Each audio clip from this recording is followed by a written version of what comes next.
Host, I deem it an honor and a great privilege to have been asked to sit on this panel this evening. I salute my sisters who are here with me, and I salute sisters everywhere as we continue to celebrate and applaud women for the excellent work they have been doing around the world. I also encourage women to strive for excellence and to pursue happiness. Honorable Prime Minister, I would like to place on record my profound thanks to you for giving me an opportunity to share your stage. I applaud your efforts in having an inclusive approach as it pertains to the development of women. You have placed women at the epicenter of decision making, and this is indeed commendable. And so, who is Hazel Brandy-Williams?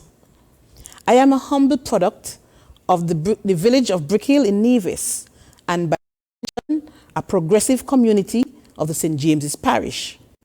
I am proud to note that St. James's Parish is where I obtained my early education. The whole of St. James's Parish has laid the foundation to what I have become today. However, I have been given this opportunity to articulate my leadership journey, and so must do so and reflect on the foundation that has been built. I want to speak of one person who has been very instrumental in building this strong and solid foundation, that of Susanna of blessed memory. I also want to highlight the work of my dearly departed husband as well, who would have been my rock and who would have taught me some very important lessons, how to live in a male-dominated space. My journey started as a community activist because I was always happy to be of service to people. I was involved in all the organizations of my church and all the organizations of my community. It is from that involvement in these groups that I developed some valuable skills: mobilizing people, fundraising, executing major activities, and most of all, how to live, how to cooperate, and to develop a great love and passion for my fellow men. And so my political journey started 10 years ago. In 2011, 5 women, along with myself, were trained in transformational leadership by CIWIL. CIWIL is the Caribbean Institute for Women in Leadership. And out of that cohort of women, I today am still the only woman who would have made it to Parliament. But I'm encouraging the other ladies that it's not over. Your turn will come. As we continue to push for progress, your term will definitely come. When I returned to Nevis from that training, randomly, I met the Honorable Vance Amory. And being the person he is, who was always asking about my well-being, he wanted to know what I was doing next. He saw me making frequent trips to St. Kitts and was very interested. And so I said to him, I have just received some training from CIWIL. I explained to him what CIWIL was all about, and he said, continue to work in your community. Someday, that community work will pay off. And so I became more involved in what happened in my community. I then declared to him that I want to get involved in politics. And he said, the time will come, just continue to work. I can recall in 2013, when the CCM party regained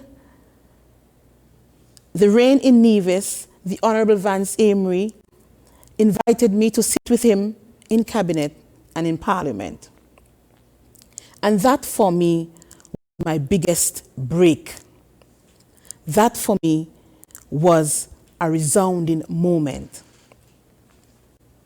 And so I was given the task of preparing and supervising the Ministry of Social Development, Community Development, Youth and Sports.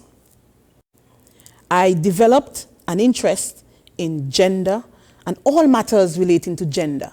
And so I made gender equality my platform. So in 2015, when the United Nations launched the 17 Sustainable Development Goals and the Development Agenda, I was ready to go. My platform was already set. And so this platform was the driving force behind organizing training for women, not only in St. Kitts and Nevis, but regionally and internationally. 2013 and 2014, we organized conferences just for women empowerment. 2015 and 2016, we had a forum on the SDGs. 2017, we hosted the first biennial conference for women and girls, a sub-regional forum, and we looked at Sustainable Development Goal 4, quality education, and 5, gender equality. In 2018, we hosted a forum and we looked at mainstreaming gender into national development. We looked at SDGs 5, equality, 8, decent work and economic growth, and 10, reducing inequalities. And as I said before, I had a passion and I have a passion for gender and all things related to gender and gender equality. And that is why I sought to bring those conferences to the forefront, not only to benefit women from Nevis and St. Kitts, but the region as a whole. In 2019, we hosted the second biennial forum for women and girls, as well as for ministers of health and ministers of gender affairs. We then looked at Sustainable Development Goal 3, good health and well-being, and again, Sustainable Development number 5, gender equality. And then again, in 2019, we hosted yet another forum on women and girls in peace and security using the South approach. All these conferences were funded by our allied partners, UN Women, UNFPA, the United Nations Population Fund, the Commonwealth Secretariat, and the PAL Americas, and it benefited all the islands in the Caribbean. So during my 8-year tenure as a parliamentarian, I have participated in many regional and international forums. Worthy of note is the Commonwealth Women's Forum held in London in 2018 and the Women's Affairs Ministers Conference held in Nairobi, Kenya in 2019.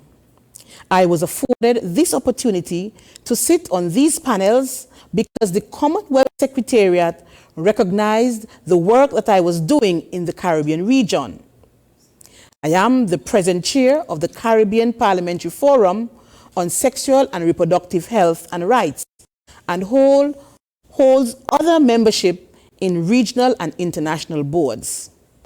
The experiences I have gathered abroad have been translated into many projects and programs that I have initiated here in Nevis and St. Kitts. Nevis, namely the housing for single parents, the fit and wellness rehabilitative care for stroke victims, the boot camp for women in entrepreneurship, and many others.